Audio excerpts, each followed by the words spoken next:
Clément Gignac, économiste en chef à l'Industrielle Alliance, est avec nous encore ce soir. Monsieur Gignac, bonsoir. Bonsoir. Bon, commençons par les individus. Là, ce qui a été annoncé, le 27 milliards d'aides directes pour les gens qui en ont besoin, qui sont forcés de rester à la maison, etc. Comment vous jugez l'ampleur de l'aide? C'est suffisant, c'est bien? Bien, hier, on disait ensemble que je prédisais qu'il sortirait de bazooka. Bien, c'est une première étape. Je pense que... Puis il y a d'autres munitions, je pense, qui ont gardé dans leur manche, là, qu'on pourrait sortir dans les prochaines semaines. Mais ce que j'aime, M. Roy, c'est que c'est chirurgical. C'est que vous et moi, puis plusieurs personnes nous écoutent, on n'a pas besoin de chèques. Mais ceux qui, malheureusement, sont en congé sans solde, eux ont besoin là, de faire leur épicerie. Ça, c'est important. Deuxièmement, on sait que les institutions financières le faisaient déjà, c'était peut-être pas très connu, mais là, maintenant, le ministre des Finances l'a dit. Si vous avez des difficultés parce que là, vous perdez votre emploi, on ne sait pas combien de temps ça va prendre le vaccin là, avant qu'on le trouve, puis les gens, l'économie repart, bien, vous allez voir votre caisse, vous allez voir votre banque, vous assisez avec, vous discutez, puis peut-être même jusqu'à 6 mois, vous allez en congé. La dette ne disparaîtra pas, là, mais vous n'aurez pas besoin de faire vos paiements de sorte que ça va enlever un stress. On a déjà assez de stress, là, à s'occuper, à écouter les nouvelles, santé publique, coronavirus, ça, qu'on peut-tu s'enlever ce stress-là financier? Donc, on vous envoie un chèque, et en plus, on vous soulage temporairement des engagements financiers. Le soulagement des engagements financiers, des hypothèques, des prêts, etc., est-ce que c'est une proposition que le ministre des Finances fait aux institutions ou c'est une forme d'obligation indirecte? Là, autrement dit, elles seront souples, les institutions?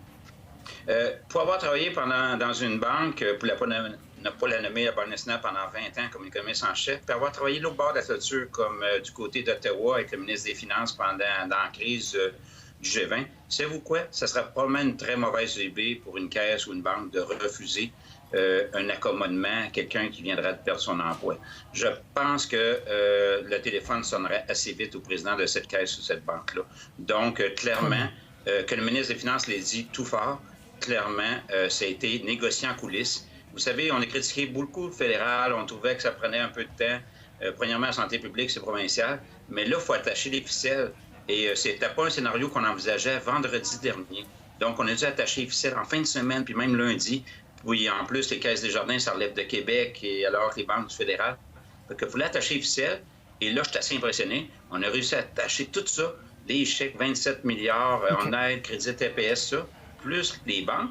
Je suis très impressionné, puis c'est annoncé aujourd'hui. M. Gignac, ça, c'est pour les individus, un répit qui est attendu, qui est souhaité, puis qui sera là.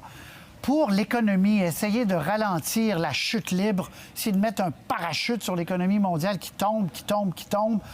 Qu'est-ce qu'on peut faire et qu'est-ce qui est fait, puis est-ce que ça sera efficace ou pas? OK. Il manque encore un morceau du puzzle. Eux, ils ont tout ça dans leur table à dessin, là, je suis sûr, mais ils vont des voiles par étapes.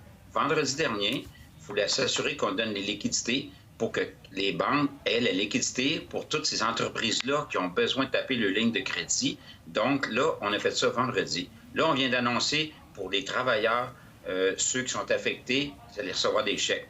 Là, après, il ne faut pas qu'on vire en dépression. Il faut s'assurer que la plupart des gens qui nous regardent, là, qui, eux, n'ont pas perdu leurs emplois, bien là, il faudrait commencer à magasiner, là. Et là, il ne faut pas se mettre en récession, là. Donc, si je vous disais, en tout cas, moi, c'est ma recommandation, on verra bien ce qu'ils vont faire. On élimine la TPS pour 60 jours. Moi, j'ai l'impression que vous allez y penser, les gens qui nous regardent, peut-être que je devrais commencer négocier avec mon contracteur, mes travaux de rénovation, acheter mes portes et fenêtres, peut-être changer mon auto un peu plus vite. De toute façon, j'avais prévu de la changer. Puis mon voyage, là, que j'avais peut-être planifié, ma croisière pour dans un an, bien, on pourrait peut-être la fixer tout de suite. On ne payera pas la TPS. Ça, c'est ce qui s'en vient, c'est l'étape d'après. Il faut encourager les gens à dépenser. Sinon, c'est le secteur manufacturier qui va tomber en récession. Oui, mais Clément Gignac, si les magasins, pour l'essentiel, ferment, puis on voit plein d'exemples un peu partout au pays, s'il y a des concessionnaires qui ferment, Ford annonçait l'arrêt de sa production en Ontario, est-ce que c'est suffisant? Est-ce qu'on n'est pas pris devant une récession qui va durer un certain temps? Bien, c'est pour ça que ça ne prendra pas des semaines avant qu'ils éliminent la TPS. Ils vont faire la même chose en Europe. Ils vont enlever la TVA. Ils vont faire la même chose aux États-Unis. Parce que là, c'est ça qu'on s'aperçoit depuis 3 jours. Il n'y a plus personne. Non seulement il n'y a plus personne dans les restaurants, il n'y a plus personne dans les concessionnaires auto. il y a moins que 50 personnes, il y a même des fois moins que 10 personnes chez votre concessionnaire. Donc, il faut éviter que 90 des gens qui, pour l'instant, ont encore leurs emplois, déclenchent une dépression en se changeant leur comportement. Donc, c'est pour ça qu'on doit y aller avec une grosse dose d'injection. Et je pense que ça ne prendra pas des semaines avant qu'il y ait une concertation des pays du G7 pour la prochaine étape, stimuler la demande pour éviter que le consommateur se mette lui-même en récession, en contraction. Là, on va avoir des problèmes. On verra s'ils vont adopter votre conseil. Clément Gignac, on va se reparler de toute façon plusieurs fois. C'est difficile de faire des prévisions à moyen terme même. On va y aller une semaine à la fois. Clément Gignac, économiste en chef de l'Industrielle Alliance, merci. Au plaisir.